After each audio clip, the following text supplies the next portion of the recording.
Today I'm with retired NYPD Police Sergeant Pat Russo. Really pleased to speak to you today, Pat, who's the Executive Director of the Atlas Cops and Kids boxing program in New York. How are you doing, Pat? I'm doing well. Very nice to meet you. It's nice to meet you too. How's amateur boxing in New York now? Has it got back to normal yet? You know, something just so happens we had our first event. We can't do anything in New York City, but we did something in upstate New York, in Mount Vernon this past weekend. Was our test show, and it went well. It went very great. Are all three? You've got 3 boxing clubs, haven't you, that you look after? Are they back and running now? I have 2 out of the 3 are back and running, and our 2 gyms in Staten Island are up and packed every day. Our gym in Brooklyn, we're caught in a kind of a bureaucratic mess, and we're not quite open yet. Now, these videos, I look at putting across the world wherever people watch them. I know people in New York will know about your boxing program. Can you give me an overview of it for those who don't? Well, it was started over 30 years ago as part of a community policing program. 30 years ago in New York City, there was a tremendous amount of crime. Gangs and drugs just took over the streets of New York, and we needed, and at the behest of the community, they said, NYPD, we need something that's going to attract these children that are prone to get involved with drugs and gangs, and we need something that's really going to get them off the streets and get them towards a positive alternative. And at the time, I was a young rookie police officer in Sunset Park, Brooklyn, and we happened to be the pilot precinct for community policing. So they were really pushing us to set a template for the rest of the city to do good things, working together with the community. And the area of Sunset Park was overrun with crack and heroin and Latin Kings and all just negative stuff that were just destroying a whole generation of kids. I just got out of the police academy, and in the police academy, I joined the NYPD boxing team. And I said, you know what? This is the perfect sport. I never boxed before, but I just immediately fell in love with the whole atmosphere of a boxing gym and the sport, because it really, really taught you a work ethic, and it taught you that when you put work into something, you get something out of it. And I said, this is a perfect avenue to get to these kids, and then we collaborated with the Parks Department and the New York City PAL, and that was the start of the program over in Sunset Park, Brooklyn. And I've noticed on your other interviews, your friend, I'm going to say his name wrong now, but is it Dave Seev? Dave Seev, yeah. It's Dave Seev. He's played a big part in that as well, hasn't he? Like with everything else, funding is a major factor in anything, in any not-for-profit. We're a not-for-profit. The reason that we are so successful in New York City over the last 30 years is we're free. It's a free program that's, believe it or not, totally funded by cops. It's run by cops. It's was founded by cops, and it's funded by cops. And at the time, I took over the boxing team with Dave. Dave and I took it over. I is the executive director. He is the president. And I said, Dave, we need to start finding ways, different opportunities to fund these programs. And it's hard to do the shows that we do. Well, we do something called smokers in New York City, where we get cops to box each other, and they're wonderful events, and a lot of police officers come out, kids come out, and a lot of people. It generates funding to keep the gyms up and running. So it's cops fighting for kids.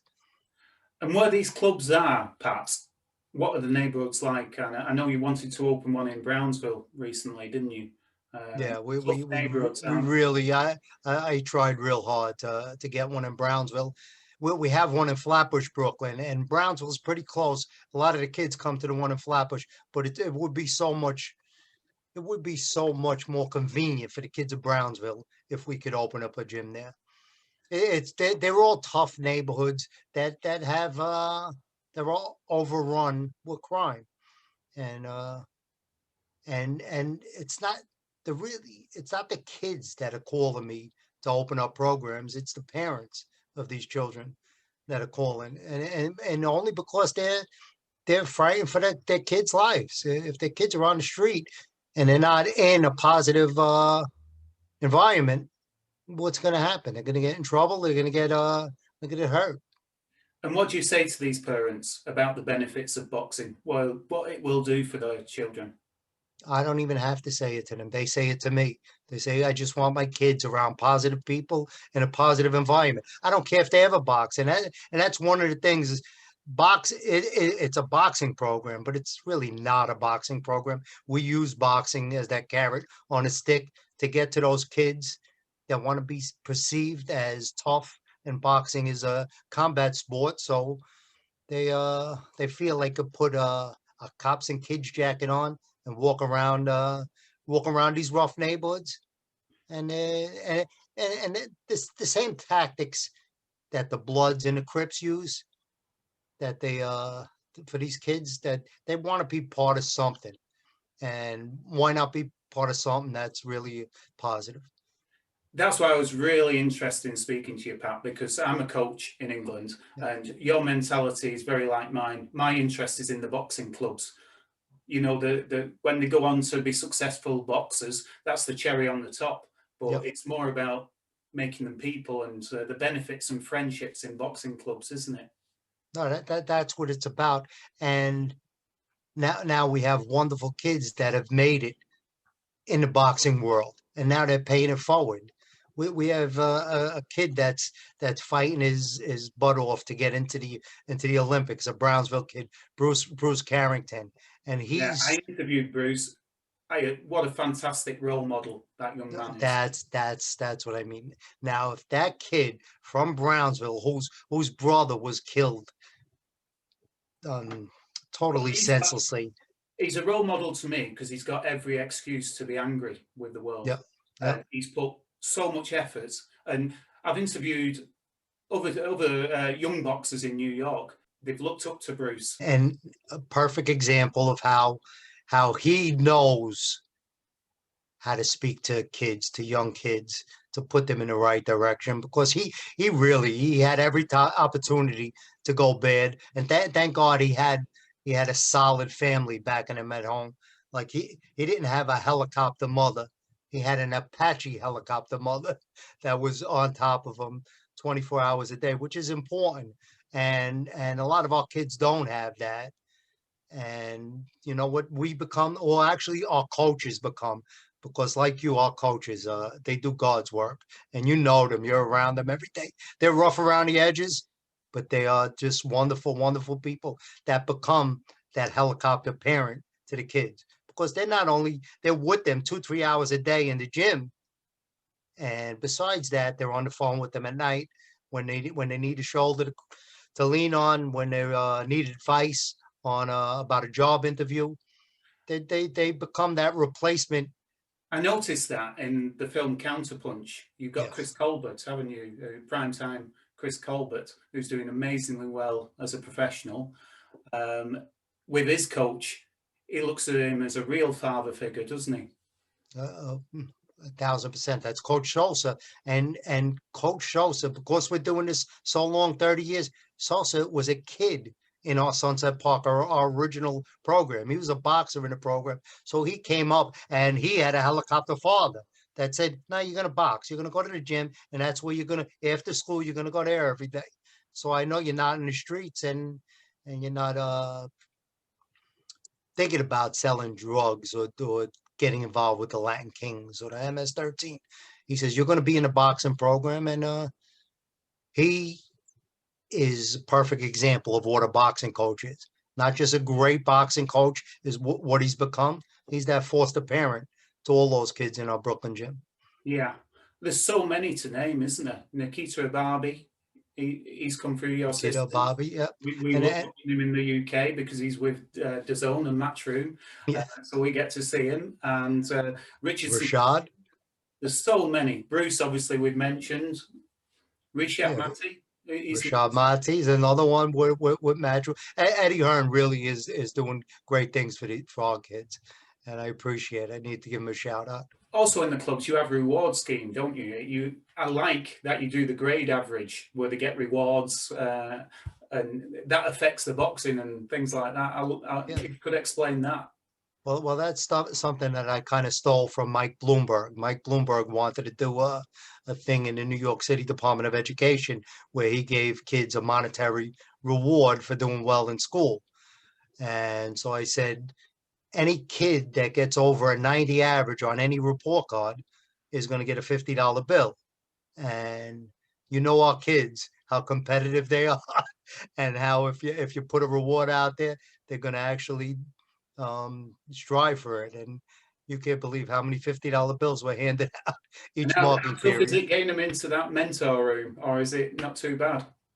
No, it's just great. And we make sure we take a picture, post it on our social media, just to show that, you know what, doing well in school is not a nerdy thing. It's a well worth, and it could pay off. We also do at the end of it, just because of the mere competitive nature of boxes, at the end of the year, whoever has the highest high school average gets $1,000. You can't believe how these kids are working so hard to get to that high average at the end of the year to get to that $1,000 reward. That's a great incentive for them. Now, one thing I struggle on with as a coach is you try and get through to kids, and sometimes it doesn't work, does it? And some don't listen. You're talking to deaf ears sometimes. How hard, you've had so many years experience in amateur boxing, how hard is it when you don't get through?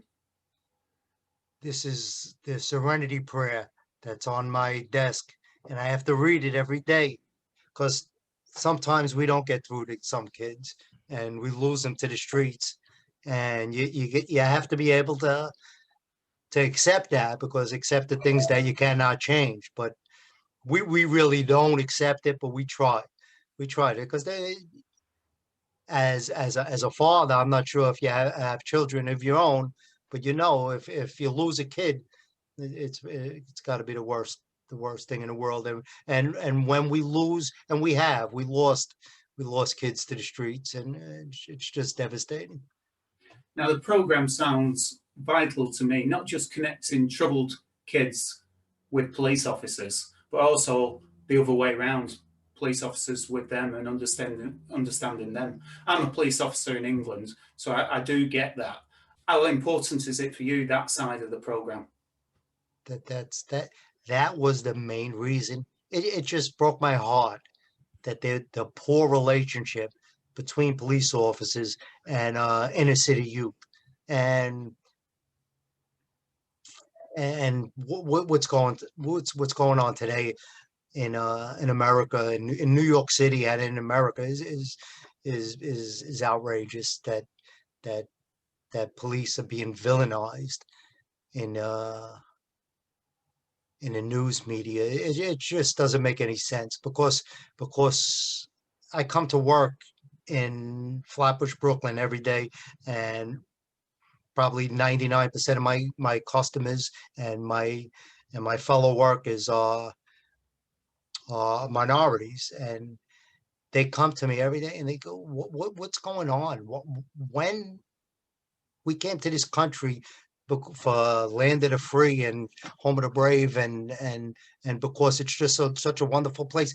When did police become the bad guys and villains become the good guys? It just doesn't make any sense. The world is kind of upside down right now, and we've been through this before. And I guess in the radical '60s and '70s, and we got through it then, and we're going to get through it today. And it's because of little things, little things like our boxing programs and just common sense that we're all one people, and Well, we have to be there for them. We can't go dead because that's kind of what's taking place in New York City today. Is crime is running rampant again, and it's like we forgot our history, and we went through this, and we fought, and we took the streets back, gave it back to the kids in the inner city communities, and we need to be relentless. but one of those is what you're doing as well, not just on the streets, in those clubs and connecting with the youth there. You're definitely not just affecting their lives, but the families around it as well. I'm sure it's doing great work. Now, going to you, Pat, where did your passion for the sport come from? It is one of those sports, once it gets in your system, it's there for good. And Yeah, no, it's when you was that rookie NYPD cop and you saw the sign for the boxing team, but was you a fan before that of boxing? my brother-in-law basically introduced me to boxing. He started he went into the Daily News Golden Gloves, and he fought in Madison Square Garden, and just the whole aura of fighting in Madison Square Garden, to see somebody that I knew personally fight in Madison Square Garden. I said, you know what? When I seen that sign, join the NYPD and the police academy, I said, you know what? This is a calling. I said, you know what? I got to go. And I showed up a Saturday. I don't know if you ever heard of Starrett City Boxing Club, but it's a famous boxing club in New York City. And I showed up there, and like I stole the idea from Mike Bloomberg.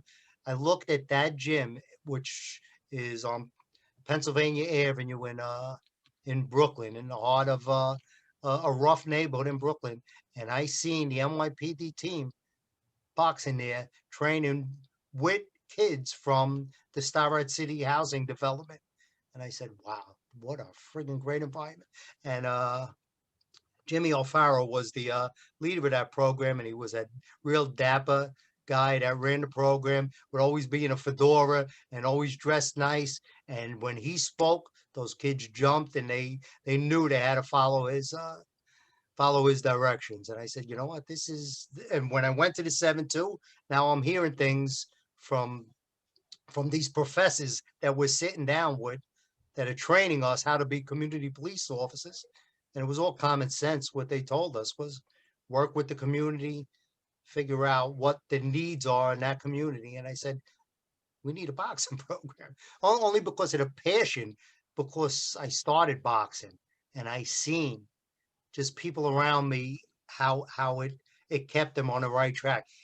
Everything that people are speaking about today kept them physically fit, because if you're not physically fit, there's no way you could box. It kept them eating right, because you had to make weight and you had to have a proper nutrition, and it taught them a work ethic that we use to teach them a work ethic when you go out and you go to school. Because if you study for a test, you do well on a test. And if you train for a boxing event, you do well in that boxing event. So we use that as a motivational skill. So I really immersed myself in the sport. And I was a 500 fighter. I was I wasn't a great fighter, but I just loved the sport. Well, and and and I wanted to pass What's your on my memories passion. of when you competed? Have you When got I a compete, favourite night that you look back on? well, the favorite night was actually my first boxing match. When I'm in the gym with it, I'm there about a month or so. I finally sparred for the first time, and I did okay sparring. And the coach came to me after the sparring match, and he said, "You know, we're fighting the fire department, the FDNY, in Madison Square Garden in 2 months." He goes, I sign you up. You're gonna box in Madison Square Garden. I said, I just sparred once. He says, well, you're going to spar a lot more and you got to get ready. You're boxing at light heavyweight and this is your opponent. And my first boxing match was in Madison Square Garden. And it was just incredible. Joe Frazier was ringside. Oh, that's incredible. What a Yeah, memory. and it was a great experience, and everybody should try to experience that thrill of being in Can you a picture boxing the ring. bout?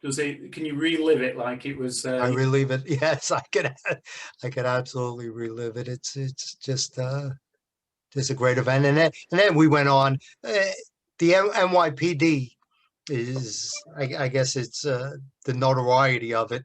We boxed against everybody. We boxed against the Bobbies in England. We boxed them a few times, and I gotta admit, I got my ass kicked by by Sean Doyle, a 6'4" Bobby, and I fought him in Atlantic City, and he was 6'4", and I couldn't brush my hair for a week because I had welts on the top of my head because he just kept punching down on the top of my head. Did After that that feel bout. different, Pat, boxing someone from another country? I always ask the boxers what it's like to Oh, represent. it's great because then afterward we bond because we're all police officers and boxers together. We just have a wonderful time together. And we actually went to London and boxed there. I got a rematch, and I kind of thought I won the decision, but I guess he outpointed me. He won a split decision. So, but while we were in London, we were treated wonderfully. They took us to all the fancy places in London. They took us to Buckingham Palace, and the Queen came out, and she had the band play New York, New York for us. So how great was that? Well, I've lived here 52 years and I've only seen her once. So now, my boxers, when I was growing up, who got me the passion into the sport was like Barry McGuigan and Frank Bruno, and then followed with that was Mike Tyson, Sugar Ray Leonard was around, and Agler. I loved Agler. Who was yours? Who did you love to watch?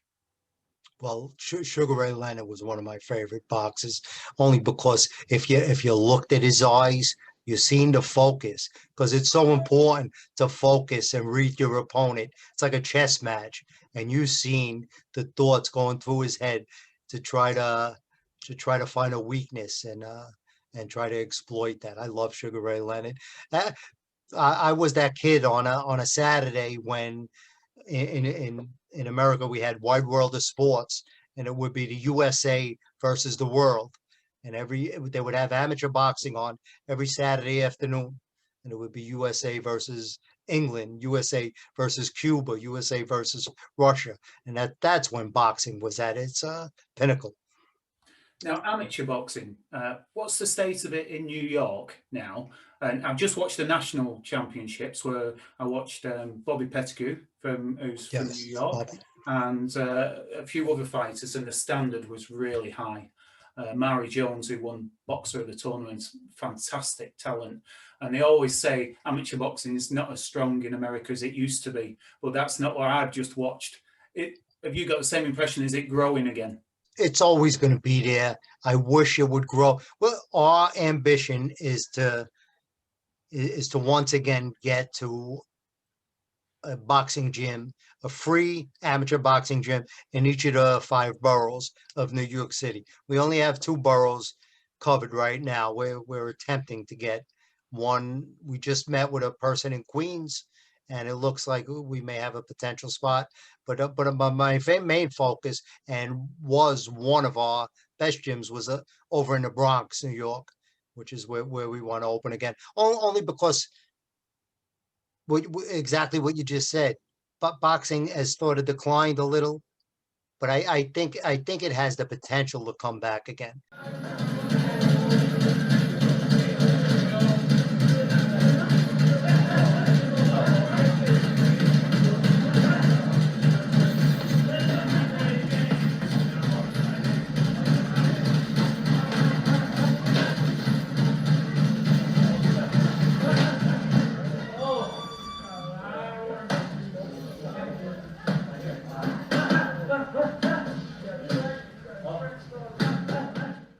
people come to their senses and realize that boxing is a strategic sport, and I coached football also because my son played football and he boxed, and he got a lot more injuries in football than he did in boxing.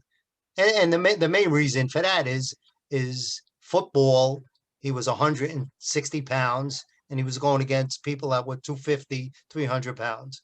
And when he was in high school, he was playing varsity in the 10th grade and he was going against 12th graders. In boxing, you know the rules. It's You have to be on the same weight as your opponent and the same experience as your opponent as with the novice and the open class and the elite class. So it's just a safer sport than other sports. And it really bothers me that it has that stigma that people think it's a dangerous sport. And the reason I do these is to promote people like yourself, Pat, but also the boxers who, amateur boxers throughout the world, just don't get the coverage. That's what I'm learning No, doing. that's a And shame. people like Bruce, who we've spoke about, they're just not promoted enough. You know, in a troubled society all over the world, people like this really should be put on a pedestal for what they're achieving, shouldn't they? No, and Bruce is really, really the perfect example of somebody that should be shown to be a role model to these kids, and he's gonna be. He's gonna go on to be the next. I'm praying, Sugar Ray Leonard, something like that. And Sugar Ray was just a wonderful role model himself. But Bruce has the potential to be. And you know what? If he doesn't, he's still going to be our local hero forever. And the biggest compliment he paid to you when I interviewed him was that he said, Pat, he's one of the family. He's one of my family. And you can't get, as a coach, you can't get better. No, and you know it as well as any boxing coach. You become that family member. You become that uncle that they go to when they can't go to their parents, because not everything could be discussed with their parents. And a lot of times they go to their coach, and it could be any coach, and that coach becomes the mentor to that kid, and it's an important position, which is why you really got to be careful with the coach when you pick your coaches, when you interview your people for that position, because it's got to be a person that cares, and that's the key word there. They got to care about the kids more than about creating a world champion. They got to actually have a caring for those children. And the other person who puts effort and financial support into backing cops and kids is obviously Teddy Atlas with his father's Dr. Theodore Atlas's foundation. How important is that backing that you get from Teddy? Well, we would definitely not have been where we are today if I didn't have Teddy's support. And because we were, it's a long story, but when the New York City PAL decided to move out of boxing, and their answer to me, I was the director of boxing for the PAL when I retired from the department, and their answer to me was they were going to go in another direction. Now we had gyms in every borough at the time.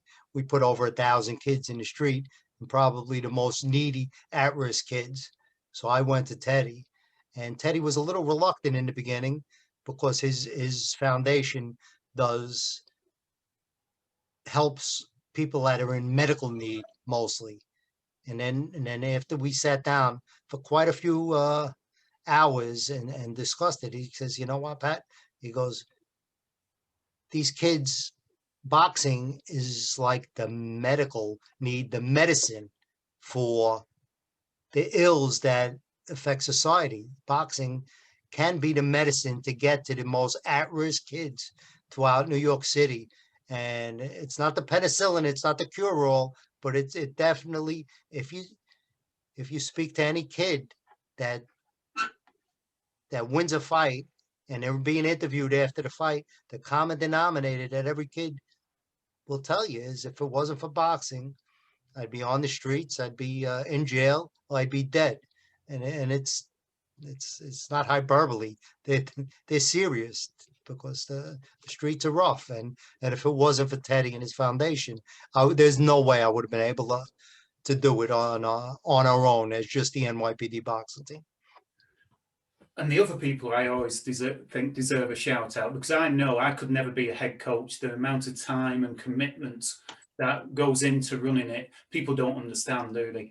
And you're doing a full-time business and you're running these clubs. So your family must have given you tremendous support during this, the 30 years you've been doing this. You see, my wife, being that her brother boxed, I got a pass. Obviously she loves her brother a lot more than she loves me. So I use that as getting a pass for whenever, and me and her brother, we corner together. So whenever I'm going out on a Saturday night, like this past Saturday night for the opening of the boxing tournament, we were supposed to go to dinner. Well, we couldn't go to dinner because me and her brother had to go up to Mount Vernon and corner a kid that was boxing in the opening event. So I'm lucky that and he's one of our coaches. He's one of those mentors to the kids in the program. So he runs our gym in the Berry House, is Pat Basciano. And he was a pro coach, and he's just what the coaches do. And I, like you said, I'm man enough to admit it. I couldn't do it. I don't have that coaching gift like Teddy has and like our coaches have. They have patience patience of a saint, that they could stick with a kid, and when they don't get it, they stick with them until they get it. And I never had those patience, that gift, because coaching is a gift from God, to be able to train and coach a kid and to make him better than he was. So I don't have it. I had the ability and and just the passion that I was able to bring all these people together and create a program that's done as well as it did. But I don't have what they have, that gift of coaching, and they are the heart of the program. If you don't have the good coaches, your program's not going to make it. And the key to that is that they care so much for these kids, and they all have that goal, and I'll admit it, and I use it too, that goal of getting the next Sugar Ray Leonard or the next Mike Tyson or the next Frank Bruno. But they do. Every coach has that dream, but along the way, they don't forget about that kid that's not going to be. You can't forget about that kid that comes to the gym every day and doesn't box, because about 10% of the kids in our program actually box competitively. 90% of the kids are there just because they want to be part of something that's positive and to stay off the streets. I think that's why it's important. Not all people in boxing clubs even get in the ring to spar. No, that's what I said. I think it's a 10%, 90%. The boxing ring, and it's not like that. No, it's not like that. You gotta work your way to get into that ring, and because of the safety factor, and that's where the coaches come in. So they're the disciplinarian, and they're the father figure.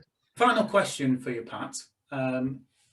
Why do you love this sport? When somebody comes to you in the bar and says, what is it about boxing that you love?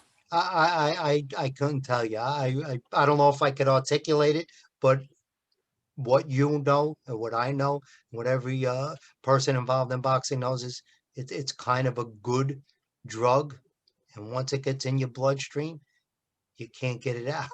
It's why some people box longer than they should be boxing, but it's something that just gets in you, and I'm not sure what it is, the passion about it, but it's that, I guess, that one-on-one aspect of it, as opposed to football. If you make a mistake and you're a linebacker, you have a safety that's gonna come up and fix your mistake. If you do something wrong in boxing, you're responsible. If you don't train or you don't run and your wind is not up to where it should be, And you're thinking to yourself while you're in that ring, wow, I should have went running a lot more in the last 2 weeks to build up my stamina. So it's on you. It's on you, and that's kind of life lesson that if you don't study for a test, you're not going to do well on a test. And if you don't go to work every day and produce and uh and do well in your job, you're not going to get that raise. So it's just a reflection of life, boxing. What's your future plans for Atlas Cops and Kids, Pat? I know you'd like to expand, wouldn't you? Yeah, well, we want to get back to presence in every borough of the city. My dream, if I had a dream, I think there should be a similar program in every single police precinct throughout the city, throughout the country, throughout the world.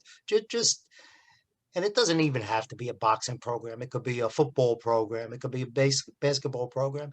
But but why boxing is another reason we chose boxing is because football is seasonal and you have them for the football season. And what I found was in football, in the off season, the kids were getting in trouble only because they didn't have that discipline that they had to do because people were on top of them during the football season. So that's why boxing is it's not seasonal. It's every day. You box every day. You train every day. Well, thanks very much for that, Pat. I really appreciate talking to you. And I'm sure you've heard it many times before. It's unbelievable the work that you're doing in New York, one of the toughest places in the world. And keep that passion for helping those kids out. And we're a small part, but it's being done. I know it's being done in England because we talk all the time with the coaches there in Ireland and throughout the world. It's a common sense program, and it should be really expanded. We got to get back to the good old days when boxing was king. Definitely. But we won't send any more 6'4" police officers over again. I hope he's doing well. I don't know if he's still on the job, but Sean Doyle, I hope to see you again someday.